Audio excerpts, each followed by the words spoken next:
Ok les amis, nouvelle partie dans ce speedrun, on va jouer E4 bien évidemment, et c'est la partie qui va potentiellement, je l'espère en tout cas, nous faire passer le cap, le fameux cap des 1000 Elo. Donc un petit peu d'enjeu, c'est beau, et on joue contre un 1019 Elo qui nous joue E5, très bien, on va jouer cavalier F3, on va espérer un petit cavalier C6, et on va pouvoir faire notre écossaise, une écossaise pour les contrôler tous. Euh, L'écossaise pour passer les 1000 Elo, c'est beau. Alors ici, on s'attend au coup E prend D4, bien sûr. Ce sur quoi on va reprendre avec le cavalier. En tout cas, c'est un bon coup. Alors notre adversaire qui fait une petite souligne avec fou B4 échec, intéressant, mais on va tout de suite mettre le pion en C3 et contre-attaquer sur le fou. Le fou qui devra bouger, certainement en A5, ou alors revenir en E7. Et puis j'ai l'impression qu'on aura simplement gagné un pion. Donc là c'est déjà, enfin c'est une souligne, en fait c'est pas une souligne, c'est juste un mauvais coup je pense. À moins qu'il remette son fou en D6, ce qui sera quand même assez inférieur de toute façon. Vu que là on va pouvoir tout simplement pousser le pion et chasser son cavalier. Et ok, mais là ça gagne un pion, tout bêtement. Alors deux possibilités. Soit on prend le pion directement, on encaisse le pion. Et ça me semble plutôt intéressant parce qu'on empêche son pion D d'avancer. Deuxième option, on peut pousser en D5 et chasser le cavalier. Ce sur quoi on pourra prendre du cavalier. Alors, le point positif de pousser le pion, c'est qu'on ne s'abîme pas la structure. On va garder une structure assez saine de pion ici. Donc ça, on apprécie plutôt bien. Et on va pouvoir croquer le pion ici en E5 dans un deuxième temps. Maintenant, le point positif de la prise ici du pion, c'est qu'on s'installe un pion qui est quand même vachement bien mis et qui va venir gêner le développement en fait du cavalier ici et du fou. Donc allez, je vais opter pour la prise du pion directement. Et on va se dire, ok, on a une structure qui est moins belle, mais d'un autre côté, les noirs ont un peu du mal à se développer. Donc on va utiliser ça comme argument. Alors le petit défaut aussi de ce coup-là, c'est que ça vient un petit peu entacher le développement de notre cavalier en B1. Mais bon, c'est pas grave, on pourra le développer via D2. Ici, il place sa dame pour créer une espèce de vis-à-vis. Assez intéressant en réalité, parce que je pense que je vais jouer fou F4, ce qui semble logique pour pouvoir défendre. Donc ça aurait été peut-être plus fort la poussée en fait, hein, je pense en réalité, on verra à l'analyse, mais ici j'ai joué fou F4 pour défendre le pion, mais le problème c'est que il va y avoir un clouage assez pénible. Mais bon, très logique de toute façon, s'il vient pousser un de ses pions, on viendra prendre je pense. Après il y a ce pion-ci qui est prenable également sur échec. Donc plutôt bien joué de la part de notre adversaire. S'il pousse le pion D, il y a même des possibilités de venir clouer son cavalier. Mais ça devient un petit peu compliqué parce que du coup on défendra indirectement le pion ici en E5. Maintenant s'il pousse ce pion-ci, je pense qu'on va prendre, j'imagine. Alors j'avais dit, s'il pousse le pion D, on a la possibilité de clouer. Il faut qu'on calcule un petit peu les lignes forcées. On met le fou ici en B5, clouage, prise du pion. On pourra reprendre du cavalier et ça me semble très correct.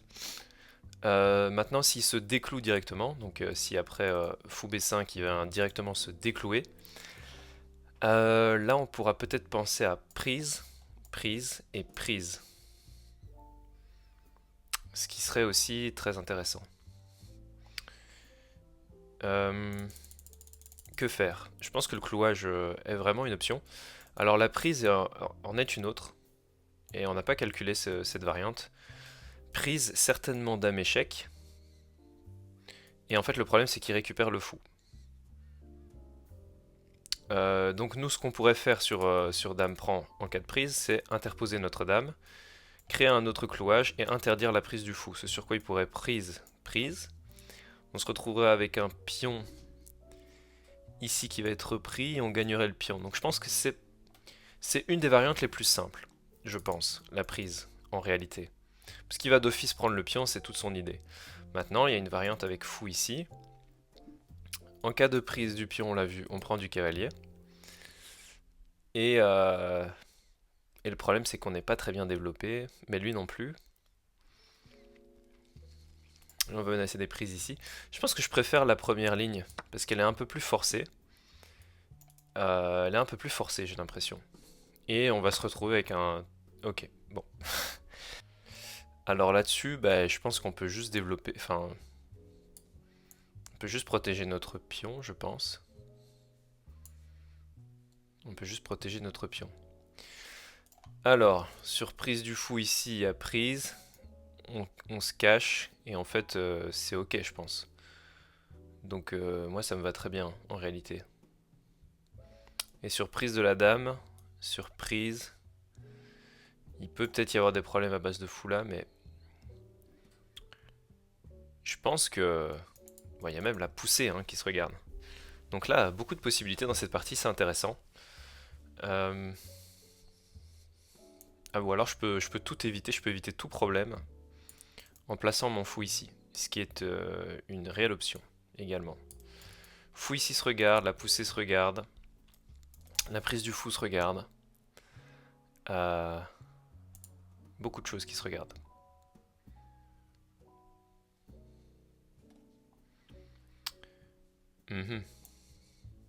Même cavalier ici est un vrai coup. Bon, moi je vais prendre, je pense, parce que c'est la variante la plus forçante, je vais prendre le pion, parce que le fou était non défendu, et que ça m'embêtait un peu, j'avais pas envie de perdre un temps pour le redéfendre, et là je me dis je prends un pion et en même temps il est protégé. Alors certes j'offre ce pion-ci, mais je pense que j'aurai mon petit pion de plus, et je pourrais même penser à un coup comme dame E2, pour forcer l'échange des dames, et me retrouver avec un pion de plus. C'est une réelle option. C'est une réelle option. Mais c'est plus fun de garder les dames. C'est plus fun de garder les dames. Donc on va placer le fou en E2. Prochain coup, petit roc. Puis on va essayer de placer rapidement une tour ici. Alors lui va sûrement développer son cavalier en F6. Ce qui serait bien joué.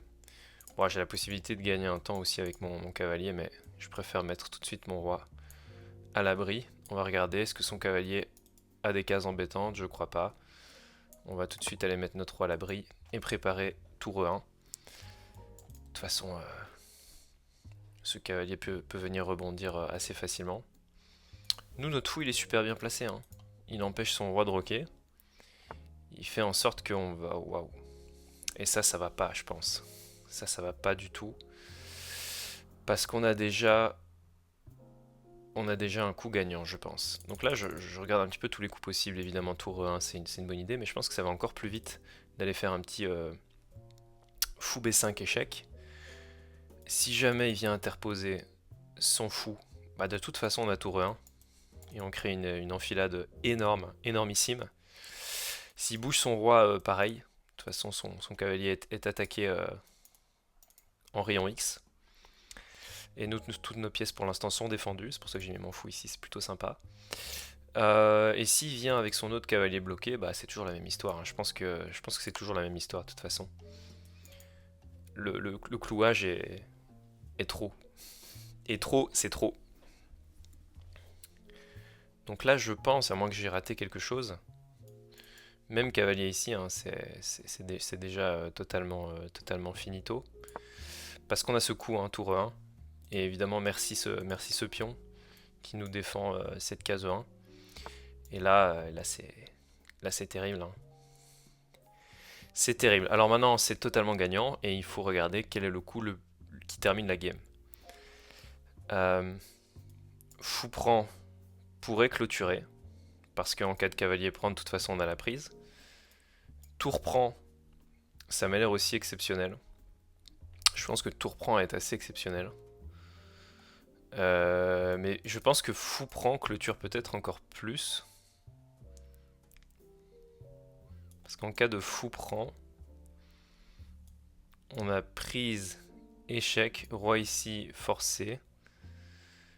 Et ça m'a l'air bien. Maintenant, je pense que le plus évident, c'est quand même de prendre de la tour. Parce que le roi est un petit peu forcé à aller là, j'ai l'impression. Il va se remettre dans un clouage au niveau de madame. Donc c'est super désagréable pour lui. Ici, je vais faire un petit... J'allais dire je vais bouger la tour, mais je me mets ma tour en prise, donc ça ne va pas. Je vais reculer mon fou. Mon fou qui est occupé à défendre la tour. Et je vais ouvrir, en fait, en reculant mon fou, un clouage sur le roi. Donc le roi, là, il est dans une situation assez délicate au milieu de l'échiquier. Alors moi, il faut que je fasse attention aussi à la dernière rangée, hein, pour pas me prendre des échecs et maths un petit peu douteux. Mais là, on menace déjà tour prend, cavalier prend, et dame prend, échec et mat. Donc la menace, elle est assez terrible. Et s'il vient défendre cette menace, je sais pas, par dame ici par exemple, pour rester au contact, ou dame ici, en fait, moi j'ai un petit coup de cavalier, cavalier E5 qui va attaquer ici et ici, qui va remettre un attaquant sur cette case en D7. Et là, je pense que ça va être abandon, parce que ça va être compliqué de défendre le mat, tout simplement. Donc on va attendre que notre adversaire trouve une petite défense.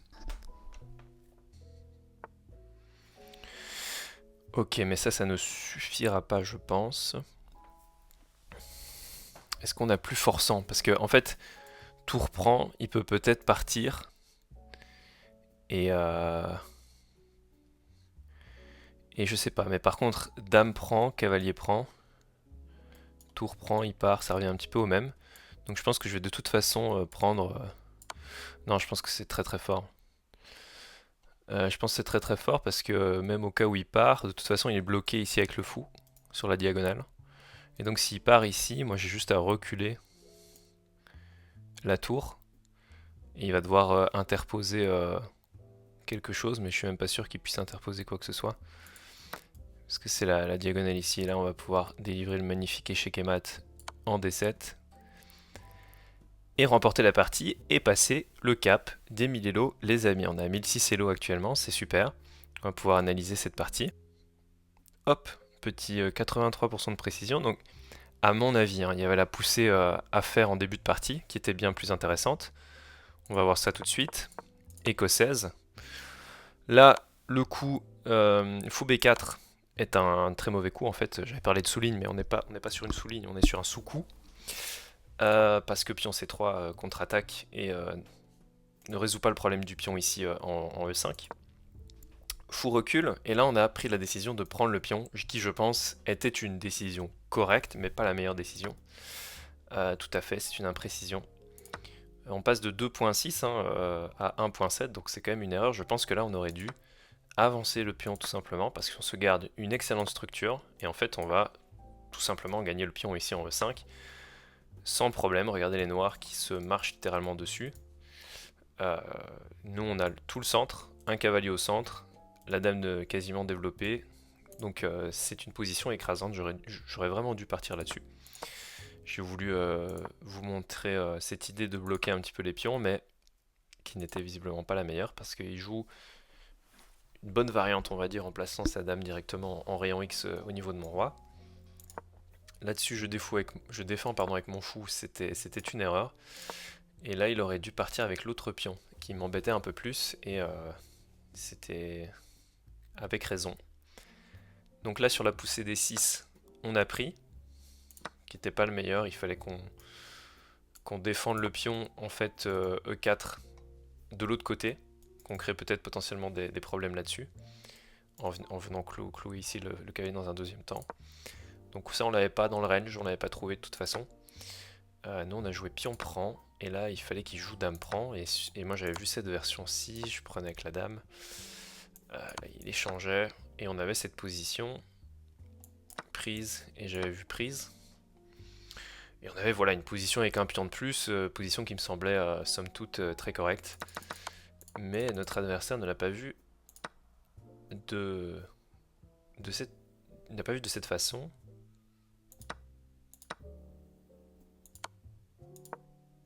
On a décidé de garder les dames, on l'a bien fait. Et là, le cavalier ici, c'était l'erreur de trop. Vous voyez, on passe à quasiment 5 points de matériel d'avance, c'est beaucoup trop. Une pièce qu'il a déjà jouée dans l'ouverture, en plus là, il y avait des coups comme fou ici, je pensais justement à ça, bah, c'était le meilleur coup. Évidemment, parce que ça venait bloquer et protéger en même temps toute cette colonne en face du roi. Et bon, mon fou était exceptionnel quand même, hein, ici, il empêchait le petit roc, donc il était vraiment bien mis. Mais donc on voit que voilà, très mauvais coup de notre adversaire, on joue directement le bon coup de la position. Il s'interpose, mais ah, tour 8 imprécision, on passe de 5.3 à 4.2. C'est pas désastreux, mais quand même, il y avait mieux à faire. Ici, il y avait la prise. Et s'il prenait du roi, bah, c'était finito. J'imagine après ça, on gagnait encore le fou. Donc c'était finito. Et s'il prenait du cavalier, ah bah, on avait toujours cette même idée. Et j'imagine que c'était plus... Ah, j'allais dire plus précis, parce qu'en fait, oui, on prend ici avant pour forcer le roi à prendre et pour clé cet alignement et pour gagner la dame finalement. Donc il y avait un petit peu plus fort, mais on s'est dit on va jouer tour 1 tout de suite. Et là-dessus, il pouvait donner la dame. Faire grand roc, donner la dame, on aurait évidemment pris la dame. Prise du cavalier, et en fait il attaquait ici. Moi j'aurais sûrement pris, je pense, pour forcer les échanges. Ah, mais en fait j'aurais fait une erreur parce que j'aurais été sur un gros clouage. Donc ça aurait été terrible. Il fallait tout simplement prendre ici avant. Et sur prise, on pouvait reprendre la tour. Ok. Donc voilà, intéressant. Mais je pense que notre adversaire était déjà mal en point, puisqu'il essaye de sauver sa dame. Et là, c'est déjà terminado avec tour prend, qui était le meilleur coup. Le plus simple, on prend une pièce sur échec, on fait déplacer le roi du mauvais côté pour le remettre au centre. Et puis là, meilleur coup de reculer le fou, très bien. Et là, c'est mat, hein. Mat en 2, comme on a vu. Et bien voilà les amis, on a dépassé ce symbolique cap de 1000 Elo. On espère continuer dans cette lancée et arriver très rapidement à 1100, 1200, 1300 et de monter petit à petit à notre aise en jouant des bonnes parties parce que c'est ça l'idée des vidéos et de la chaîne. Voilà, j'espère que ça vous a plu, que vous avez appris quelque chose ou que vous avez passé un bon moment. Moi je vous dis à très bientôt pour le prochain épisode et prenez soin de vous. Salut tout le monde.